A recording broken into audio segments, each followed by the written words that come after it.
Imagine finally starting your YouTube channel, gaining some traction, and officially being a YouTuber. You're finally living the life that you always were a little bit envious of the guys that you'd watch on YouTube. You're getting paid a good amount through YouTube AdSense, and this is where You've got mail. tens, hundreds of emails from potential sponsors who want to pay you for you to sell their products to your audience. Do you take the deal? Jeffrey thinks you should. Jeffrey thinks you should cash out right now. Take all of them. You're a self-improvement channel, but this video game sponsor wants to pay you a good amount. You should do it. Are you going to listen to Jeffrey? Or are you a man of integrity just like Adonis? Adonis is a successful businessman, but he will never sell out and disobey his values. You do realize how much YouTubers get paid, don't you? It's a very, very, very large amount. I remember when I was in your position and I was watching a bunch of YouTubers and there was guys that I liked. I always knew that, yep, they're definitely making a good amount of money. They've got a large audience. They'll be getting paid from YouTube AdSense. Maybe they sell their own products. Maybe they have some sponsorships. And yeah, they're probably making a really good amount, like £5,000 a month, maybe even £10,000 a month. That's way more than doctors get paid in the UK. These are the thoughts that I had before I started my YouTube channel. Now the channel blew up.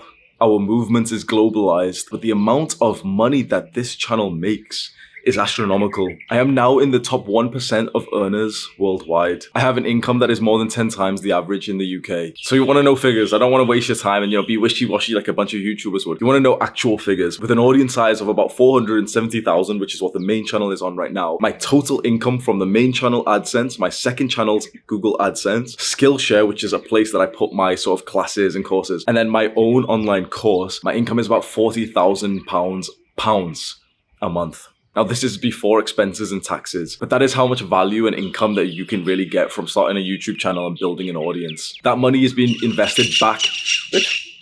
Loud ass bird, bro. That money is being reinvested back into young men. I've now hired 12 young men to help me run this YouTube channel, to help me run my movement, and I pay them a very, very good amount. The youngest guy that I've hired onto my team is 15 years old, and he makes the equivalent of what his head teacher does per hour. He makes the thumbnails for the main channel, and it takes him about 30 minutes to an hour to make each thumbnail, and I pay him £30 per thumbnail. I remember I had a realization. I hired a 17-year-old to edit my Instagram reels, so I also post on like day in the life self-improvement videos on Instagram, and my Instagram is linked in the description. I hired him. He's a 17 years old. I did the calculation. He makes more money per hour than any person that I know, like in my normal life. And I know some successful people. I literally know like scientists. I know people who've graduated with masters, and he makes more money than them. I love to give back to my boys. You've probably seen on my channel, on my YouTube shorts, my community posts. I'm constantly just hiring more people because I just want to give more opportunities. But with that being said, I wanted to speak about taking advertisements and sponsorships. Can you remember the last one that I did on this channel? I've done one. Just one. In the last 2 years of running this channel, we've had over 400 like legit sponsorship requests. So this is when a random company will email you, and some of the companies are quite well known. These companies will email you and literally say, okay, they'll pay you thousands of dollars for you mentioning their product for 90 seconds in the middle of your video. And that's why this video is sponsored by, shut the fuck up. Do you know when I used to watch YouTube videos and they would always promise like to save me from, we're gonna get fucking emotional. I used to watch YouTube videos 2 years ago when I was down bad. I was jacking off 6 times a day. I was smoking weed. You already know my story. I was down bad, and I would see these YouTube videos promising saving my life. I would see these YouTube videos that promised progress. This one trick, this one fuck you, this one stoicism trick will save your life. How to get out of a rut in 7 days. All these videos, bro, I'd click on them.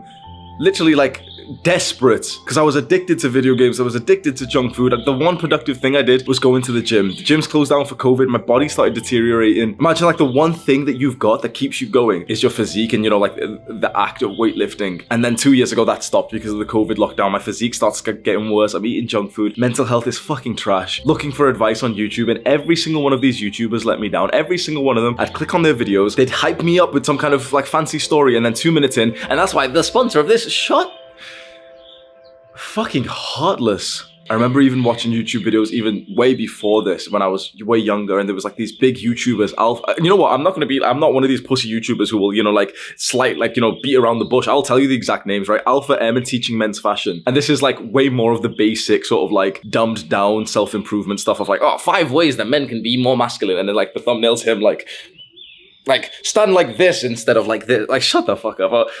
5 ways to dress. Like, put your necklace like this. Instead of like shut the fuck up, right? You click on those videos thinking, oh, well, if I follow this advice, I might get some pussy.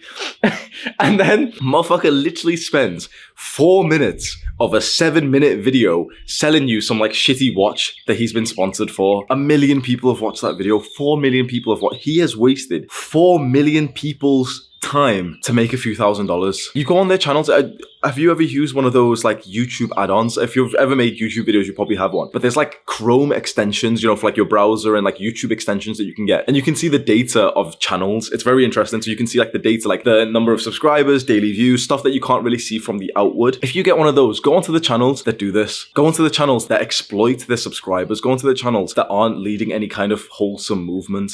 This is some dark shit, and you know, as a creator, we're supposed to be nice to them. I'm not supposed to say this shit, but it's the truth. Go onto them. Look at the guys trying to sell you their bullshit, and look at their numbers. They've got millions of subscribers. They get literally 5 to 10 times less daily views than we do.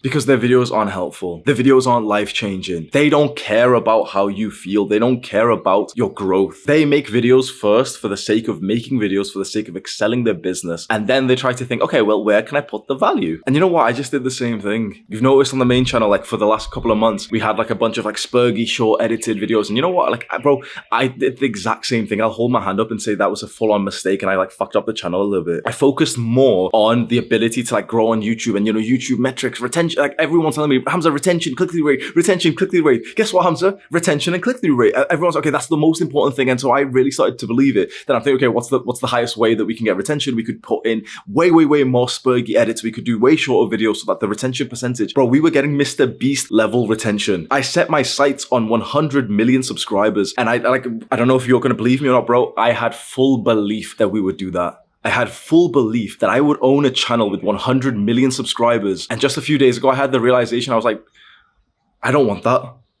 I don't want 100 million wishy-washy motherfuckers watching me who want to watch me for like pixels and memes and like, oh, sound effect. I don't give a shit, bro. I would rather have 1 million and at the max 10 million guys who are fully devoted to this purpose, who are fully devoted to improving themselves, to living more like Adonis, to being more disciplined. And that will come through videos like this where there's just total communication between me and you. And so I made a mistake doing that. And there were so many comments who disagreed with me, saying like, Hamza, this is a bad move. These videos aren't even helpful anymore. I prefer your old videos. And I didn't listen to them because I was so focused on getting more subscribers and then knowing that would like increase my income drastically. I will tell you the truth right now. I had total belief that we would hit 100 million subscribers in 3 years from now. I've sacrificed that goal to go back to our original goal, which is helping men improve themselves. And I realize now these YouTube metrics, this small dick game that YouTubers play, which is like, you know, increase the retention, bro. I'm not playing that game anymore. I'm going to be the one big YouTuber who's not playing that game. I'm not looking at retention graphs. My idea is make a video that changes a young man's life. That's it. I assume 20%. I assume 30% of people who are watching this will watch towards the end. I want to make sure that 30% of men who watch my videos to the end have had significant life-changing value. I want to focus more on them instead of the little spurgs who can only click around and stay for like the fucking dopamine and the fast cuts and shit. So I ask you again, can you remember the last ad that I took?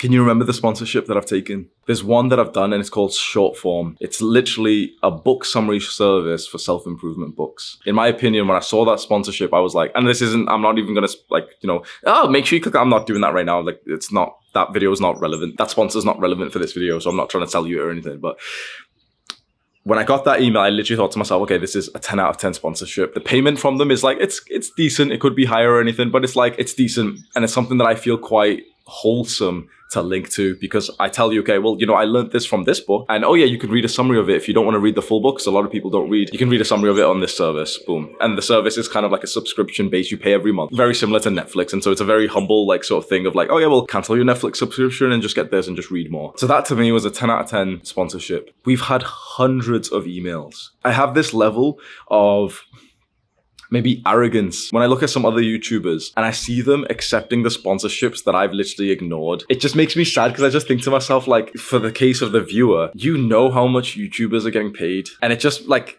do you trust these people then? Do you trust this person who's getting paid literally like a very, very good amount from YouTube, and then who also is going to sell? This is the worst thing, right?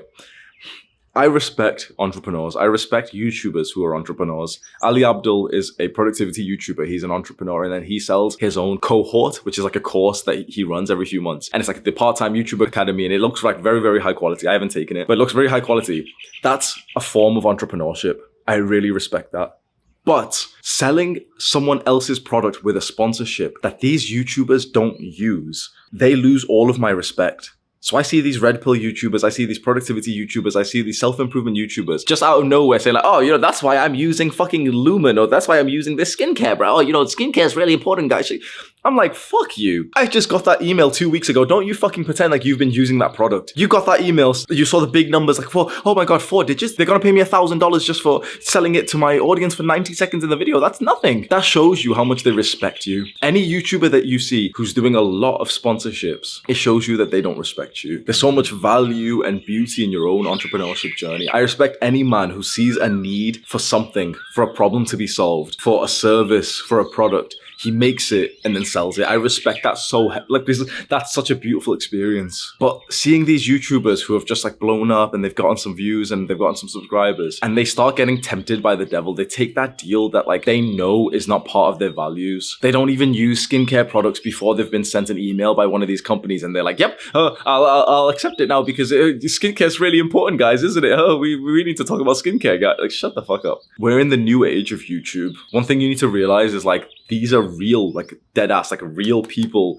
on your screens. Some of these people can't be trusted. Some of these people aren't good people. When you see videos that are titled so provocatively, like how to save your life and stuff, bro, trust me when I say there is a big chance that this person has made a video for the sake of making a video, for the sake of getting money and subscribers and views, and not for the sake of the life-changing advice that he could provide in the video. I remember when I started my YouTube channel and I knew that I was going to do this so differently. My videos are aimed at guys who are down bad. My videos are aimed at guys who actually need this advice. And it would be so fucking heartless for me to spend like 4 minutes of every video, bro, every video on some of these big channels, every single video they're doing a sponsorship. Like they don't care about your time at all. And the things that they sponsor, they would never use themselves if they weren't getting paid for it. Puppets. Make sure whoever you're following online, you truly think to yourself, is this a trustworthy person? You go look at their last 10, 20 videos and see how much they try and sell you. You can subscribe to our channel if you want to. Welcome to the cult. Do the hard work, especially when you don't feel like it. Mwah.